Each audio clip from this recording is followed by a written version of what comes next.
اللہ کے محبوب علیہ الصلوۃ والسلام نے جو ہے وہ ذکر فرمایا،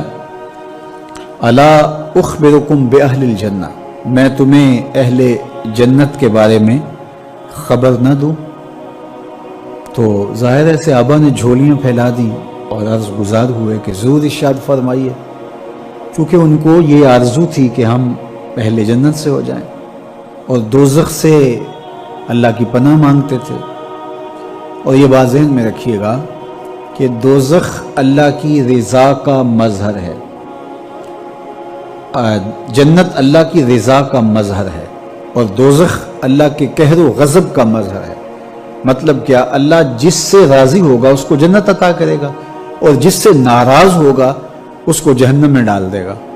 تو جنت کی طلب کرنا یہ اللہ کی رضا مانگنا ہے، اس کی خوشنودی طلب کرنا ہے، اور دوزخ سے پناہ طلب کرنا یہ اللہ جل شانہ کے قہر و غضب سے پناہ طلب کرنا ہے اور اس کی امان مانگنا ہے۔ تو اس لیے ہمیں جنت مانگنے کا حکم دیا گیا، دوزخ سے پناہ مانگنے کی تلقین کی گئی، اور میرے اور آپ کے آقا و مولا نے اپنے غلاموں سے کہا کہ جب بھی اللہ سے مانگو تو جنت الفردوس مانگو، یہ جنت کا اعلیٰ درجہ ہے۔ تو اللہ ہم سب کو جنت کے اعلیٰ مرتبے عطا کرے اور نار دوزخ سے ہمیں محفوظ فرمائے، آتش دوزخ سے ہماری حفاظت فرمائے۔ تو ہر صحابی کی یہ آرزو تھی، تمنا تھی کہ ہم جنت کے مستحق ٹھہریں۔ تو فرمایا کہ الا اخبرکم باہل الجنہ، میں تمہیں اہل جنت کے بارے میں خبر نہ دوں؟ تو پھر ارشاد فرمایا الضعفاء المظلومون، جو کمزور ہیں اور مظلوم ہیں وہ اہل جنت ہیں، ایمان کی شرط کے ساتھ۔ جو مسلمان کمزور ہیں، ظلم و ستم سہتے ہیں، تو آقا کریم نے فرمایا کہ وہ اہل جنت ہیں، چونکہ بہت سارے ان کے گناہ، ان کا کفارہ ان پر ہونے والے ظلم بن جاتے ہیں۔ تو اسی طرح مسلمان جب ظلم اور جبر سہتا ہے تو یہ اللہ جل شانہ اس کو اس کے بدلے میں، اس کے صلے میں جنت عطا کرتا ہے۔ اہل ایمان کو دنیا میں جو تکلیفیں پہنچتی ہیں تو ان تکلیفوں کے بدلے میں ان کو اجر دیا جاتا ہے، حتیٰ کہ جو اہل ایمان کے پاؤں میں کانٹا بھی چبھتا ہے اللہ اس کی بھی ان کو جزا عطا کرتا ہے۔ اور ایک حدیث پاک میں آتا ہے کہ اہل بلا کو جو قیامت کے دن اجر و صلہ عطا کیا جائے گا تو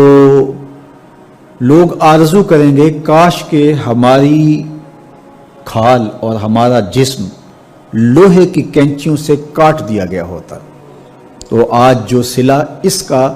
حشر کے روز دیا جا رہا ہے۔ تو مظلوم بن جائیں، کبھی ظالم نہ بنیں، چونکہ ظلم قیامت کے اندھیروں میں سے ایک اندھیرا ہے، اور مظلومیت یہ دخول جنت کا سبب اور ذریعہ ہے۔ تو حالات میں بعض اوقات اس طرح کی صورت بن جاتی ہے کہ یا آپ ظالم بنیں یا آپ مظلوم بنیں، تو اس وقت مظلوم بننے کو اختیار کر لیجئے گا، ظالم کبھی بھی نہ بنیے گا، چونکہ ظالم کا ٹھکانہ آتش دوزخ ہے اور مظلوم کی جگہ اللہ کی جنت ہے۔ تو اللہ کے محبوب علیہ السلام نے فرمایا الضعفاء المظلومون، جو مظلوم کمزور لوگ ہیں وہ اہل جنت میں سے ہیں۔ اب کشمیر کے مظلوم لوگ، فلسطین کے اندر جبر کی چکی میں پسنے والے، اور شام کے مظلوم مسلمان ایک طرف تو اذیتوں میں مبتلا ہے اور دل دکھتا ہے، اور دوسری طرف وہ مبارک کے مستحق ہیں کہ انہیں اس ظلم کے صلے میں اللہ جنت کی نعمتیں عطا فرمائے گا اور اپنی کرم نوازیوں سے ان کو نوازے گا۔ تو میرے اور آپ کے آقا مولا نے ارشاد فرمایا کہ ایک تو ضعیف جو مظلوم ہیں، پھر ارشاد فرمایا الا انبئکم باہل النار، میں تمہیں اہل نار کے بارے میں، دوزخیوں اور جہنمیوں کے بارے میں خبر نہ دوں؟ تو پھر خود ارشاد فرمایا کل جازری، ہر شخص جو اترا کر چلتا ہے، سرکش ہے، اور عقول اور شروب لکھا ہے اس کی شرح کے اندر، جازری کی تشریح کے اندر، ہر وقت کھاتا پیتا رہتا ہے، اس کی زندگی کا مقصد ہی جو ہے وہ نفس کی خواہشات کی تکمیل ہے، کھانا پینا اور شہوات کی تکمیل، تو وہ دنیا کے اوپر چلتا پھرتا ایک درندہ اور حیوان ہے۔ انسانی قدریں کیا ہے اور زندگی گزارنے کا ڈھب اور سلیقہ کیا ہونا چاہیے اس کو اس کی پرواہ نہیں، بلکہ وہ متکبر، سرکش اور ہر وقت جو ہے وہ عیش و عشرت کی زندگی بسر کرنے والا جازری۔ تو کہا کہ یہ اہل دوزخ سے ہے۔ پھر فرمایا الا اخبرکم بخیارکم، میں تمہیں خبر نہ دوں جو تم میں سب سے زیادہ بہتر ہیں۔ تو پھر جھولیاں پھیل گئیں، تو فرمایا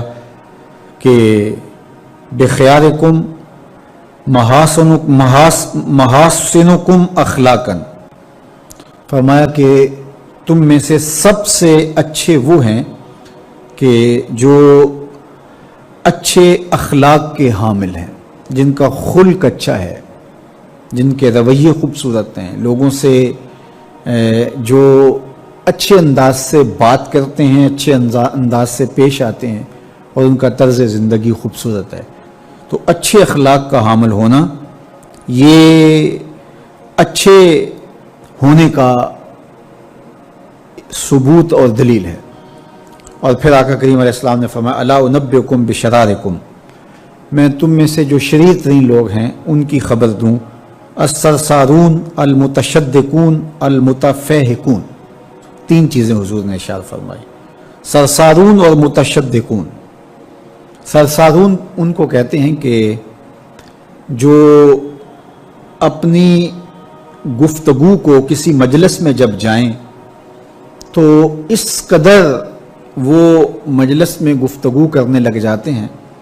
کہ کسی اور کو موقع ہی نہیں دیتے، اور یہ وجہ تکبر ہوتا ہے۔ کچھ لوگ تو ایسے ہوتے ہیں کہ بیچارے اپنی بات پوری کرنا چاہیں تو ان کی بات پوری ہو نہیں پاتی، ان سے بات سمٹی نہیں جاتی، یہ ایک ان کی کمزوری ہوتی ہے۔